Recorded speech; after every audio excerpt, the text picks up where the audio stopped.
नमस्कार दोस्तों, स्वागत है अपने यूट्यूब चैनल जीके फैक्ट्री के अंदर। दोस्तों, इस वीडियो के अंदर आज अपन देखने वाले हैं लघुत्तम समापवर्तक जो एलसीएम होता है उसको किस विधि के द्वारा ज्ञात किया जाता है। बेसिक से बेसिक देखने वाले हैं, तो वीडियो के अंत तक ज़रूर बने रहना।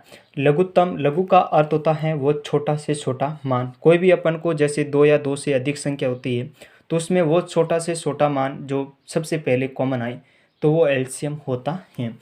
जिसको अंग्रेजी में एलसीएम शॉर्टकट कहते हैं। लीस्ट कॉमन मल्टीपल होता है किसी भी संख्या का लघुत्तम, मतलब वो छोटा से छोटा मान होगा।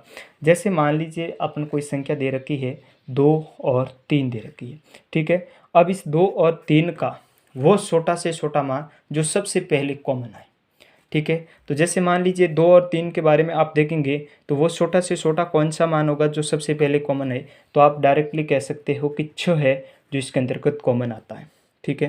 तो इसमें 6 भी आता है, 12 भी है, 18 भी है, 24 भी है। ये सभी कॉमन आ रहे हैं, आ रहे नहीं आ रहे, लेकिन इसमें एलसीएम केवल 6 ही है। क्यों? क्योंकि एलसीएम वो छोटा से छोटा मान होता है। अब सभी कॉमन आ रहा है, 12 भी कॉमन आ रहा है, 18 भी कॉमन आ रहा है, 24 भी कॉमन आ रहा है, लेकिन सबसे पहले कॉमन कौन आया? 6 आया, तो इसका एलसीएम कौन होगा? 6 होगा, ठीक है। एलसीएम को ज्ञात करने की 2 विधियों से अपन ज्ञात करते हैं। एक तो भाग विधि है और दूसरी है वो गुणनखंड विधि है। अपन इस वीडियो के अंदर दोनों विधियाँ जानेंगे, और तीसरी जो है वो ट्रिक के द्वारा भी ज्ञात किया जा सकता है, वो भी आपको बताएंगे, ठीक है।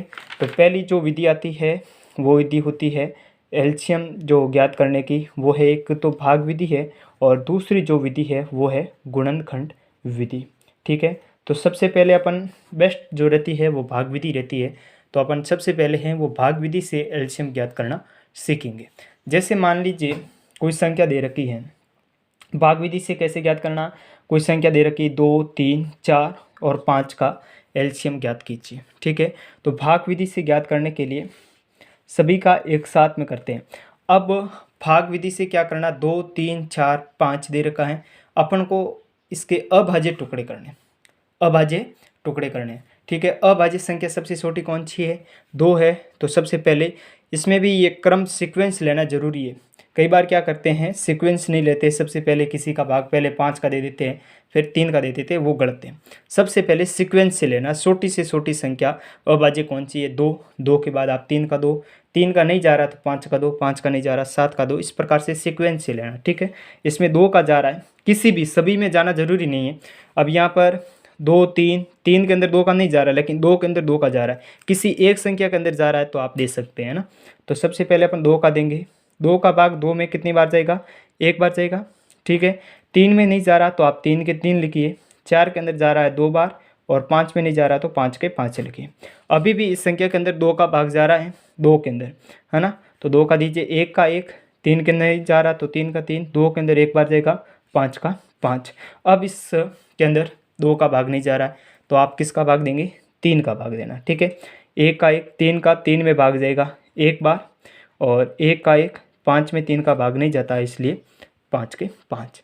अब किसका जा रहा है? 5 का जा रहा है। 1 का 1, 1 का 1, 1 का 1, 5 में कितनी बार जाएगा? एक बार। अब ये जो है वो अपना पूर्ण हो गया, सब जगह एक एक रह गया। तो अब क्या करना है? एलसीएम बराबर, ठीक है। इसका एलसीएम ज्ञात कर रहे थे, तो एलसीएम बराबर क्या होगा? 2 इंटू, मतलब ये 2 इंटू 2 इंटू 3 इंटू 5। तो 2 इंटू 2 इंटू 3 इंटू 5। अब देखिए 2 इंटू 2 कितने होते हैं? 4। 4 इंटू 3 करोगे तो कितना आएगा? 12। और 12 इंटू 5 करोगे तो कितना आएगा? 60। तो इस संख्या का जो एलसीएम है वो कितना प्राप्त हुआ? 60 हो जाएगा। कितना प्राप्त हो जाएगा? 60 हो जाएगा। ये कौन सी विधि है? भाग विधि के द्वारा एलसीएम को ज्ञात करना, ठीक है। एक और एग्जांपल लेते हैं ताकि आपको आसानी से समझ में आ जाए। एक संख्या दे रखी है आपको 10, 12 और 14। इसका एलसीएम अपन को ज्ञात करना है किस विधि से? भाग विधि के द्वारा ज्ञात करना है, ठीक है। अब इसमें 2 का भाग जा रहा है, तो 2 का दीजिए आप। 10 के अंदर 2 का भाग 5 बार जाएगा, 12 के अंदर 2 का भाग 6 बार जाएगा, 14 के अंदर 2 का भाग 7 बार जाएगा। अभी भी 2 का भाग जा रहा है, 5 के अंदर नहीं जा रहा है तो 5 के 5 लिखिए। 6 के अंदर जा रहा है 2 का भाग 3 बार, और 7 के 7 आ गए। अब 3 का भाग जा रहा है, 3 का 5 के 5, 5 में नहीं जा रहा है, 3 के अंदर जा रहा है एक बार और 7 के 7, ठीक है। फिर देखिए 5 का जा रहा है, 5 का एक बार और 1 का 1 और ये 7 का 7। फिर किसका जा रहा है, 7 का जा रहा है, कितनी बार जा रहा है, एक बार जा रहा है, ठीक है। अब यहाँ से आप ये कह सकते हैं LCM बराबर लघुत्तम जो समापवर्तक है वो आ जाएगा 2 × 2 × 3 × 5 × 7, ठीक है। अब इसका मल्टीपल कीजिए, 2 × 2 कितने होते हैं, 4, 4 × 3 करोगे 12 और 12 × 5 करोगे कितना आ जाएगा 60 और इसका गुणा करना है 7 से। ऐसे कीजिए, इसके पीछे 0 है तो 6 का गुणा 7 से कीजिए, 6 7 कितने होते हैं, 42 होते हैं। तो यहाँ पर 42 और एक पीछे 0 है, 420। तो 10, 12 और 14 का एलसीएम है वो कितना आया, 420 हो जाएगा, ठीक है। ये तो विधि थी भाग विधि। अब जो दूसरी विधि अपन सीखने वाले हैं वो जो है गुणनखंड विधि। कौन सी विधि है, गुणनखंड विधि के द्वारा ज्ञात करना। जैसे मान लीजिए अपन को एक संख्या दे रखी है 20 और 25, 30, ठीक है। इसमें अपन को गुणनखंड विधि के द्वारा ज्ञात करना है। तो इनमें क्या किया जाता है, अलग अलग संख्या लीजिए आप, 20 के पहले अलग टुकड़े कीजिए, 20 के अंदर 2 का भाग दोगे 10 बार जाएगा, फिर 10 में 2 का दोगे 5 बार जाएगा, 5 के अंदर 5 का दोगे 1 बार जाएगा, ठीक है। इसी प्रकार 25 के भी टुकड़े कीजिए, 25 के अंदर 2 का नहीं जा रहा, 3 का नहीं जा रहा, डायरेक्ट 5 का जा रहा है, 5 का 25 के अंदर 5 बार जा रहा है, फिर 5 का 5 के अंदर 1 बार जा रहा है, ठीक है। फिर आप 30 का टुकड़े कीजिए, 30 के अंदर 2 का जा रहा है कितनी बार, 15 बार, फिर 15 के अंदर 3 का जा रहा है 5 बार, फिर 5 का जा रहा है 5 में 1 बार। इसमें क्या किया जाता है, तीनों के अलग अलग टुकड़े कर दिए, अब इनको अलग अलग गुणनखंड के रूप में लिखिए। मैं यहाँ पर लिख रहा हूँ, ठीक है, 20 के बराबर, 20 के कौन से आए। अब यहाँ से देखिए एक बात समझने की कोशिश करना, ये दे रखा है 2 × 2, कितना दे रखा है, 2 × 2, ठीक है। इसको मैं ये लिख सकता हूँ 2 की पावर 1 और ये भी 2 की पावर 1 है। देखो जब भी आधार समान हो, गुणा के अंदर हमेशा घातें क्या होती है, जुड़ती है। इसमें आधार कितना 2, यहाँ पर भी आधार 2, तो गुणा के अंदर घातें जुड़ती है। तो इसको मैं मतलब 1 और 1 कितने हो गए, 2, इसको 2 की पावर 2 भी लिख सकता हूँ, इसलिए 2 की पावर 2 × कितना, 5 की पावर 1, एक बार इसलिए। और 25 के टुकड़े क्या हो गए, 25 के 5 × 5 मतलब 5 की पावर 2, ठीक है। और 30 के टुकड़े देखिए, तो 30 के टुकड़े कितने हो रहे हैं, 30 के टुकड़े यहाँ से देखिए आप 2 की पावर कितनी है, 1, एक बार है इसलिए 1, 2 बार आता तो पावर 2 होती, 3 बार आता तो पावर 3 हो जाती, ठीक है। × 3 की पावर 1 और × 5 की पावर कितनी है, 1। अब इसमें क्या किया जाता है, तीनों के अंदर जो अधिकतम घात होती है उसको लीजिए।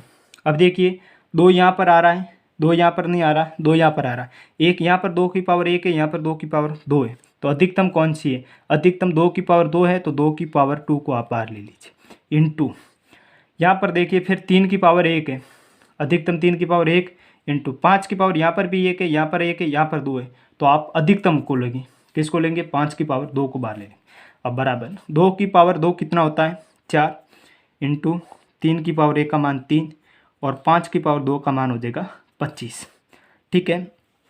फिर कैसे करना है, आप यहाँ से देख सकते हैं 4 × 3 करोगे कितना हो जाएगा 12, और फिर आपको करना है 12 × कितने करने, 25, ठीक है। और वैसे भी 12 × 25 करोगे तो कितना आएगा, 25 × 10 करते 250 आता है और 25 × 2 करते तो 50, 300 आ जाएगा, कितना आ जाएगा 300। तो इसका जो एलसीएम है वो कितना प्राप्त हुआ, 300। ये थोड़ी विधि है वो लॉन्ग रह जाती है, तो एग्ज़ाम के व्यूज़ से देखें तो ये भाग विधि जो है सबसे पहले वाली विधि है, ये बेस्ट विधि है, ठीक है। और अब बात रह गई ट्रिक की, कि ट्रिक के द्वारा कैसे ज्ञात किया जा सकता है, ठीक है। कोई संख्या लेते हैं, वही संख्या जो आपने ली थी, आपने यहाँ पर 2, 3, 4, 5 का एलसीएम निकाला, कितना आया 60। अब अपन को क्या करना, बिना पेन चलाए इसको करना है, ठीक है। पहली तो बात ये होती है कि अपन को पहाड़े आने चाहिए। लघुत्तम समापवर्तक का यही होता है कि इन जो 4 संख्या दे रखी है, इन 4 संख्याओं के पहाड़े में वो सबसे पहली कॉमन संख्या आनी चाहिए जिसको अपन लघुत्तम कहते हैं। आप ऐसे कीजिए, इसमें सबसे बड़ी संख्या लीजिए, 2, 3, 4 और 5 में बड़ी संख्या कौन सी है, 5 है, तो आप 5 को लीजिए, 5 एकम 5 लिया, तो आपने देखा 5 के पहाड़े 4 नहीं आता है, 5 दूनी 10, अब 10 है 4 के पहाड़े में, 3 के पहाड़े में नहीं आता है, 5 तिया 15, 15 भी आपने देखा कि नहीं आता है। इसी प्रकार से आपने धीरे धीरे चलते चलते पहाड़े के रूप में देखा कि 60 एक ऐसी संख्या आई जो इन सभी के पाड़े में आती है। ठीक है, मुझे लग रहा होगा कि आपको ये थोड़ा कठिन लग रहा है। आप एक छोटा सा उदाहरण लीजिए, कोई भी छोटी सी संख्या ले लीजिए। जैसे मान लीजिए एक संख्या है 3 और 4, इसका अपन को लघुत्तम ज्ञात करना है। ठीक है, एलसीएम ज्ञात करना है। अब इस 3 और 4 में सबसे बड़ी संख्या कौन सी? 4 है। तो आप 4 का पाड़ा लीजिए, 4 एकम 4, 3 के पाड़े में 4 नहीं आते, 4 दूनी 8, 8 भी 3 के पाड़े में नहीं आते, 4 तिया 12। अब 12 क्या है? 12 3 के पाड़े में आते और 4 के पाड़े में आते, मतलब वो कॉमन संख्या सबसे पहले कॉमन संख्या कौन सी आएगी? 12। तो इसका लघुत्तम समापवर्तक कितना होगा? 12। ठीक है, और भी नहीं समझ में आया तो और संख्या ले लेते हैं, 6, 8 और कोई भी ले लो, 10 ले लो, ये संख्या, इसका लघुत्तम समापवर्तक है वो कितना हो सकता है? ठीक है, तब आपने क्या किया, इसमें पाड़ा देखा कि ये 10 है, ये 8 है, 6 है, 10 का पाड़ा बोलोगे 10, 20, 30, 40, 50, इस प्रकार से। जब आप 60 पे आओगे तो 6 का जा रहा है लेकिन 8 का नहीं जाता, जब 80 पर आओगे तो 8 का जाता है लेकिन 6 का नहीं जाता, इसमें ये दिक्कत हो जाती है ना। फिर आपने 25, 90, 6 आगे, फिर भी नहीं जा रहा, 110, 120, 120 ऐसी संख्या आएगी जिसमें इन तीनों का क्या जाता? भाग जाता है। देखो 0 0 ये 12 बार 10 के अंदर जाएगा, और 6 के अंदर 20 बार चला जाएगा, 8 के अंदर 8 एकम 8 और 8 पंजे 40, 15 बार भाग चला जाएगा, मतलब इसका एलसीएम कितना होगा? 120। ठीक है, और आगे जो भी एलसीएम के कंसेप्ट है वो अगले वीडियो के अंदर करेंगे। अगर आपको वीडियो पसंद आया है तो लाइक करना, चैनल पर आप न्यू हैं तो चैनल को सब्सक्राइब करना, साथ ही बेल आइकन को भी प्रेस कर देना ताकि नेक्स्ट वीडियो का नोटिफिकेशन आपको सबसे पहले मिल सके। मिलते हैं अगले वीडियो के अंदर, तब तक के लिए वंदे मातरम, जय हिंद।